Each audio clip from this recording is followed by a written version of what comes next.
everyone, how are you all? Welcome back to this channel with Wits.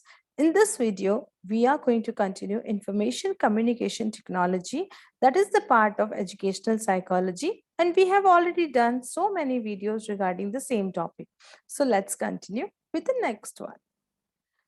So first of all, today we are going to talk about education technology. What education technology is all about, we are going to learn in this video. अब सबसे पहले हम देखेंगे कि educational technology के अंदर दो important terms हमें दिखाई देते हैं। पहला टर्म है एजुकेशन और दूसरा है टेक्नोलॉजी। इस कंप्लीट टर्म को समझने के लिए हमें सबसे पहले इन्हें ब्रेक करेंगे दो टुकड़ों में। पहले हम देखते हैं टेक्नोलॉजी क्या होता है, उसके बाद हम देखेंगे एजुकेशन क्या है। तो बेसिकली टेक्नोलॉजी, जिसे कि आप हिंदी में कहते हो तकनीकी, वो क्या है? It is, as we understand, refers to the systematic application of techniques and principles to achieve an objective. किसी ऑब्जेक्टिव को प्राप्त करने के लिए, यानी किसी उद्देश्य को प्राप्त करने के लिए, okay, what is technology? Technology is something, किसी उद्देश्य को प्राप्त करने के लिए एक तरह का सिस्टमैटिक एप्लीकेशन है तकनीकी का और प्रिंसिपल्स का। ठीक है, तो तकनीकी और प्रिंसिपल्स को हम किसी भी काम करने में यूज लेते हैं, लेकिन सिस्टमैटिक वे में काम में लेना is technology. Technology results in new design. यदि आप उसके अंदर टेक्नोलॉजी को यूज करते हैं तो नई डिजाइन या नया डिवाइस जो है वो निकल के आएगा, जो कि ह्यूमन प्रोडक्टिविटी को इम्प्रूव करता है। तो ये तो बात हुई टेक्नोलॉजी की। अब इसमें दूसरा टर्म है एजुकेशन। आप अच्छे से जानते हैं कि ये क्या है, एक प्रोसेस है of acquiring and imparting knowledge. Knowledge को प्राप्त करने का, उसको गेन करने का एक तरीका है education. And why? Because knowledge is the crucial part of a learner. ठीक है, डेवलपमेंट ऑफ लर्नर के लिए नॉलेज बहुत ही इंपॉर्टेंट है। उस नॉलेज को गेन करने का जो तरीका है, जो प्रोसेस है, उसे हम एजुकेशन कहते हैं। सो इस प्रकार हम क्या समझते हैं, कंक्लूजन फॉर्म में हम कह सकते हैं कि एजुकेशनल टेक्नोलॉजी जो है वो क्या होगा, वो एक तरह का एप्लीकेशन होगा। किसका? Of the principles of education. Education के प्रिंसिपल्स का एप्लीकेशन होना, और वो क्यों? ह्यूमन प्रोडक्टिविटी यानी कि ह्यूमन लर्निंग को इम्प्रूव करने के लिए। सो सेपरेटली हमने देखा कि एजुकेशन क्या है और टेक्नोलॉजी क्या है। अब हम देखते हैं ओवरऑल एजुकेशनल टेक्नोलॉजी क्या हो सकता है, पर उसके लिए हमें कुछ डेफिनेशंस देखनी पड़ेगी, क्योंकि एग्जामिनेशन पॉइंट ऑफ व्यू से एजुकेशन टेक्नोलॉजी के लिए डेफिनेशंस आपको पूछी जा सकती है। पहली डेफिनेशन हम देखेंगे यहाँ पे, national council for educational technology for the United kingdom NCET 1967 में लिखी गई थी। ये जो डेफिनेशन है वो कहती है कि educational technology is the development, application and evaluation of systems.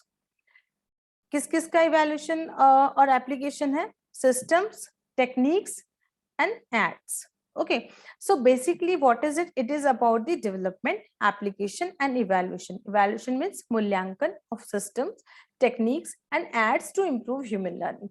Kind of तकनीकी या फिर add कह सकते हो, सहायक सामग्री बोल सकते हो, जो कि human learning को improve करने में help करती है। Okay, ये definition दी है national council for educational technology for the United kingdom NCET ने 1967 में। Clear? Then we'll see the next one. Next definition हमारे सामने आती है national centre for programme learning की। ये कहता है कि educational technology is the application of, again application है ये किस चीज का? Scientific knowledge about learning. Learning की साइंटिफिक नॉलेज का एप्लीकेशन है and conditions of learning to improve the effectiveness and efficiency of teaching and training. Teaching और training की एफिशिएंसी को, उसकी क्षमता को, उसकी एफिशिएंसी को बढ़ाने का और उसकी इफेक्टिवनेस को, उसकी प्रभावपूर्णता को बढ़ाने का एक तरीका है। Okay, kind of scientific knowledge. ठीक है, लर्निंग का साइंटिफिक नॉलेज और learning conditions of learning. Okay, in the absence of the scientifically established principles, क्योंकि एजुकेशन के अंदर कुछ प्रिंसिपल्स ऑलरेडी एस्टेब्लिश्ड है लेकिन वो साइंटिफिकली नहीं है, उनका एब्सेंस है। तो एजुकेशन टेक्नोलॉजी क्या करती है, उस उन प्रिंसिपल्स के अंदर implements techniques of empirical testing क्या होता है, empirical in the sense is practical, okay, behavior testing to improve learning situation, ठीक है। तो प्रैक्टिकल वे में लर्निंग सिचुएशन को इम्प्रूव करने का काम करती है education technology in a scientific way. Clear? तो ये डेफिनेशंस भी आपको डेफिनेशन भी लर्न करनी है एग्जामिनेशन पॉइंट ऑफ व्यू से। इसके बाद हमारे पास इंपॉर्टेंट डेफिनेशन आती है जो कि हमें दी गई है यूनेस्को ने। तो UNESCO says that educational technology is a communication process. वो कहता है कि ये एक कम्युनिकेशन प्रोसेस है resulting from the application of the scientific method to the behavioural science of teaching and learning. Teaching और लर्निंग के बिहेवियरल साइंस के अंदर साइंटिफिक मेथड को अप्लाई करना, okay, that is educational technology. और ये क्या है, एक प्रोसेस है, कम्युनिकेशन प्रोसेस, ठीक है। This communication may not require, may or may not required हो भी सकती है और नहीं भी हो सकती है। The use of media such as television, broadcast, radio, cassettes, etc. यानी कि जो जिसे आप ऑडियो विजुअल एड्स कहते हैं, तो उनका यूज रिक्वायर्ड भी हो सकता है और नहीं भी हो सकता है, ठीक है। तो that is called educational technology. जरूरी नहीं है कि इनका यूज हो तभी वो टेक्नोलॉजी हो, ऐसा यूनेस्को कहती है। ओके, तो नेक्स्ट हमारे पास जो एक और डेफिनेशन आती है वो है डेरिक कन्विन ने लिखी है 1969। It says that the application of modern skills and techniques to the requirements of education and training. What is education technology? ये भी एक एप्लीकेशन है जो कि किसका एप्लीकेशन, मॉडर्न स्किल्स का और टेक्निक का, ठीक है।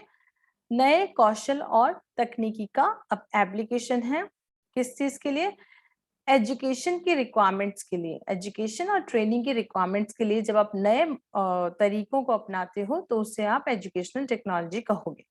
जियोम लीथ ने 1975 में एक डेफिनेशन दी है एजुकेशन टेक्नोलॉजी को एक्सप्लेन करने के लिए, और वो कहते हैं कि this is an application of scientific knowledge about learning and conditions of learning, ठीक है। साइंटिफिक नॉलेज अबाउट लर्निंग एक तो ये है, और दूसरा क्या है, conditions of learning to improve the effectiveness and efficiency of teaching and learning। दूसरा है कि ये एक कंडीशन है इफेक्टिवनेस और एफिशिएंसी को बढ़ाने के लिए। किसकी इफेक्टिव और एफिशिएंसी, टीचिंग और लर्निंग की। तो इस तरह से ये कुछ डेफिनेशंस हैं जो एजुकेशन टेक्नोलॉजी को हमारे सामने क्लियर करती है। अब और डिटेल में हम समझे तो क्या हुआ कि चीफ रोल की बात करें कि एजुकेशन टेक्नोलॉजी का मेन काम क्या है, तो वो ये है कि वो, हमने देखा इफेक्टिवनेस बार बार आया है ना, यानी कि प्रभावपूर्णता किसकी, टीचिंग और लर्निंग प्रोसेस की, और दूसरा एफिशिएंसी को बढ़ाता है। तो दो चीजों में इंप्रूवमेंट लाने के लिए, एक तो इफेक्टिवनेस ऑफ लर्निंग टीचिंग और दूसरा एफिशिएंसी को बढ़ाने के लिए एजुकेशनल टेक्नोलॉजी को यूज किया गया है शिक्षा के अंदर। दूसरा, it is as it exists today is the result of the integration of the technological devices, ठीक है। एजुकेशन के अंदर टेक्नोलॉजिकल डिवाइसेस को लाना with the newly explored psychological principles of learning, teaching, behavior modification and all, ठीक है। तो जब आप साइकोलॉजी के अंदर पढ़ते हो, जो नए नए प्रिंसिपल्स यूज किए गए हैं साइकोलॉजिकल वे में बच्चों को पढ़ाना, प्लस उसके अंदर टेक्नोलॉजिकल डिवाइसेस, जैसे कि बहुत सारे टेक्नोलॉजिकल डिवाइसेस के थ्रू आजकल स्टडीज हो रही है, तो उनका इंटीग्रेशन यानी कि उनका मिक्सअप, वही एजुकेशनल टेक्नोलॉजी। इन शॉर्ट बात करें तो its widest sense can be understood to be including the development, application and evaluation of systematic knowledge, ठीक है। सिस्टमेटिक नॉलेज का डेवलपमेंट, उसका विकास, उसको लागू करना, उसका मूल्यांकन करना, ये सारी प्रोसेस एजुकेशनल टेक्नोलॉजी के अंदर आती है। It is about learning and instruction to teaching and training with the aim of improving their quality and efficiency। तो और कह सकते हैं कि एक तरह से ये क्या है, learning and instruction to teaching and training. पढ़ाने में, टीचिंग और ट्रेनिंग के अंदर लर्निंग को और उसके इंस्ट्रक्शंस को बताना। क्यों? To improve their quality and efficiency, उनकी क्वालिटी और क्षमता एफिशिएंसी को बढ़ाने के लिए टीचिंग टेक्नोलॉजी, एजुकेशन टेक्नोलॉजी को हम यूज करते हैं। अब इसे हम मेजरली दो पार्ट में डिवाइड करते हैं टेक्नोलॉजी इन एजुकेशन में। एक होता है हार्डवेयर अप्रोच, जैसा आपने कंप्यूटर में देखा होगा सॉफ्टवेयर और हार्डवेयर, तो यहाँ पर भी हम टेक्नोलॉजी की बात कर रहे हैं, बट टेक्नोलॉजी किस में, एजुकेशन में। तो यहाँ पर भी हार्डवेयर अप्रोच हम यूज करते हैं, और वो क्या कहती है कि technology in education is also called the hardware approach to educational technology. क्यों? क्योंकि it is concern with the electronic gadgets such as TV, radio, language labs and various other projected medias which are being used to educate learners। पढ़ाने के लिए जब हम कुछ hardware का use करते हैं, है ना, एजुकेशन में बहुत सारे ऑडियो वीडियो एड्स हम यूज करते हैं, टीवी हो गया, रेडियो हो गया, लैंग्वेज लैब्स हैं, प्रोजेक्टर्स यूज करते हैं, बहुत सारे nowadays we are having internet, mobile and everything, laptops। तो ये सारे के सारे क्या है, हार्डवेयर। हार्डवेयर से आप समझते हो वो चीजें जिसे आप छू सकते हो। तो जितने भी इलेक्ट्रॉनिक गैजेट्स हैं जिसको हम टेक्नोलॉजी में यूज करते हैं पढ़ने से संबंधित, उन सबको हम हार्डवेयर अप्रोच में काउंट करेंगे। ठीक है, इसके बाद दूसरा जो हमारे पास आएगा वो क्या आएगा, software approach. The technology of education includes intangible aspects of education, वो एस्पेक्ट्स जो कि एजुकेशन के साथ मिक्स्ड अप है।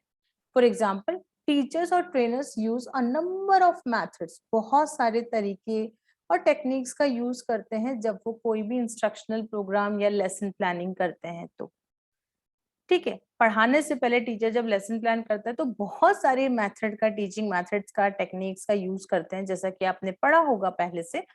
तो वो सब जो टेक्निक्स और प्रोग्राम्स, जो भी मेथड्स यूज किए जा रहे हैं, उनको आप सॉफ्टवेयर में काउंट कर सकते हो। जैसे मेथड्स लाइक इंक्वायरी टीचिंग, जिसको आप डायग्नोस्टिक टेस्ट भी कह सकते हो, okay, stimulated teaching, programme instructions, ठीक है, computer assisted instructions are the result of application of pedagogic principle derived from psychology of education।